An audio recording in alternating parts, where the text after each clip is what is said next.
Abby, welcome back to my channel. So today I wanted to pick up a series that I started back in February and haven't really touched since, and that is simple ways to save money in your everyday life. And I'm sorry, my nose is today I'm going to talk about ways to save money in your laundry room and how to make your clothes, some tips to make your clothes last a little longer, things like that. So without further ado, let's get into this video. Sorry, let me take my phone out of my pocket because I've got my notes on my phone.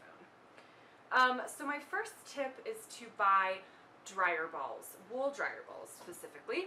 I got mine for like $11 for a set of 6 of them on Amazon. These replace fabric softener. So I personally use dryer sheets, and so what you do is you put these obviously in your dryer with your clothes. They're supposed to last for about 1,000 plus loads, and they're great for people with sensitive skin because they don't have any scents.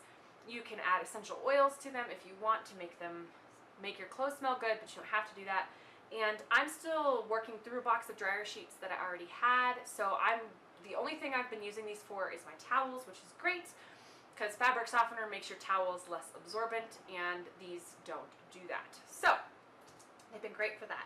My next tip is to make your own detergent. I will link the detergent that I make down below. The recipe, found it on Pinterest, like pretty much, you know, everything homemade that we do these days, right? We find it on Pinterest. And my one adaptation, it's super cheap. It's about $30, and I do 4 to 6 loads of laundry most weeks, and it lasts me for over a year generally. So it's very cost effective. My only adaptation to it is that I felt like there wasn't a lot of actual soap in each load, so I bought a couple bars of Zote soap, which is also an ingredient in the detergent, and I grated it, and then I just sprinkle some on top of my laundry, like sprinkling cheese on a pizza, and to give it just a little bit of extra cleaning power. So my next tips are for dealing with stains. So my first tip is for whitening. So if you have, I've bought White Bright and lots of different kinds of things to deal with the dinginess on my whites, and it worked, but it wasn't the best. And one night on a whim, I decided to try something different. So I got whatever shirts, it was a white shirt, and it was almost like a rayon material. I don't remember the exact material. And I put it in just like a Pyrex bowl on my bathroom counter, and I added a couple squirts of Blue Dawn, between half and 3/4 of a cup of hydrogen peroxide, and then enough hot water just out of my tap to cover the item of clothing. And then I let it sit for just a couple of hours on the bathroom counter. And I came back, and the water was like this disgusting, cloudy, gray, brown stuff, and my shirt was so much whiter, and then I just washed it as normal. And so I was like, so is this because it's white or whatever? So I grabbed a bunch of my other white tops, and I put them in that same mixture, in a clean batch of that same mixture, and it did this similar kind of thing where it took a bunch of the stains out. So it worked on cotton, and it worked on rayon and a couple of other materials. And I had a couple of other shirts that were light colored that were that same kind of like silky material, but it's not silk, it's like rayon. I mean, I don't think all of the shirts are rayon, but whatever. And I did that, and they were light colored, and I did those in that same thing, and it lifted a lot of that same dinginess out. So it works on whites, and it works on light colors, and it's super cost effective. And as far as chemicals go, I mean, I understand that dish soap is still a chemical, but if you're wanting to do something that's a little more chemical free, that's a great option for you. So my next tip also involves Blue Dawn, because Blue Dawn is the shiznit, and it's incredible. You can use it for everything, and it's for grease. This works well for grease stains, but I've also used it on other stains and have had great success with it. And that is to make a paste out of Blue Dawn and baking soda, and you spread it on the stain and you let it dry. It can cause some bleaching or fading, not anything too major, but you just want to test it on an area of the clothing that you can't see before you apply it to a larger area. And then my last tip, this is more for the longevity of your clothing, but that is to just pre-treat any stains if you can. Like if you spill coffee down the front of your light pink top, when you're still at home, take it off, rinse that shirt out, and put on a clean shirt, so that way the stain doesn't get set in, because that's one of the ways it becomes a stain, is if you let it dry. So treat it as soon as you possibly can. My next tip is to help remove odors. So I don't know about you guys, but like my athletic gear, I really struggle with keeping it not with to keep it from smelling funny, and I'm still fighting this, so this isn't a perfect method, but it does help. My husband is also very outdoorsy, so he gets very hot and sweaty, so his clothes don't smell the best when he comes home, and this does work really well for his clothes. So I think it's partly just the materials that it works for.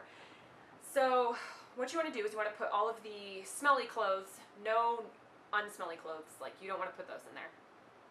The smelly clothes in one load, and then you want to run that load on the hottest water that the materials can stand with just plain white vinegar, and run a full load with the white vinegar, and then run that same load again with hot water and baking soda, and that will help eliminate a lot of the odor. And then you can wash them again with your regular detergent if you want, or you can just put them in your dryer, which is what I usually do.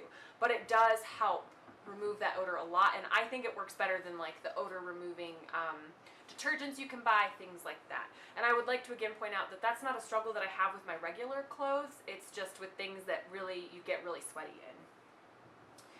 So my next two tips are about like the longevity of your clothing. So I have not found it as important to follow washing instructions, but I have found it very, very important to follow drying instructions. So if you've got an article of clothing that says hang dry, I would recommend buying a laundry rack. They're like $10 at Walmart. You can order them. You can get them from Amazon, whatever.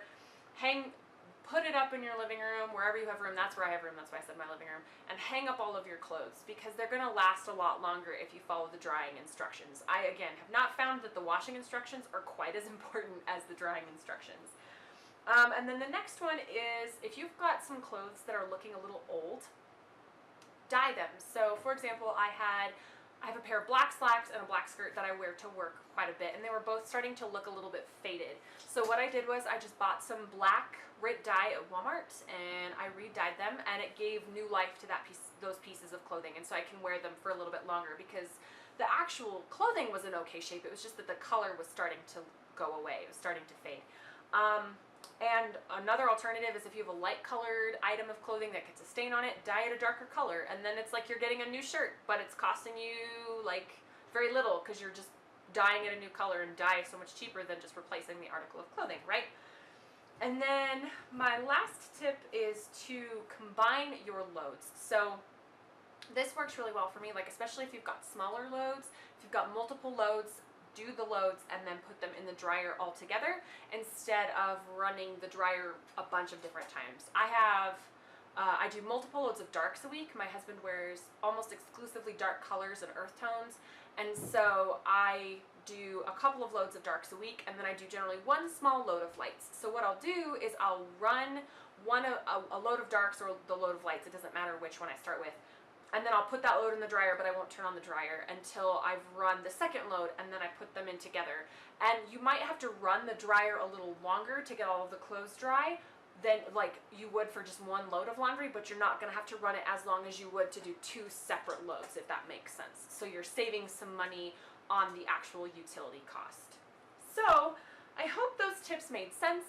If you guys try any of them out, please let me know down below. If you've got any tips that have worked really well for you, please also leave those down below, and I hope you guys enjoyed this video, and I'll see you in my next one. Bye!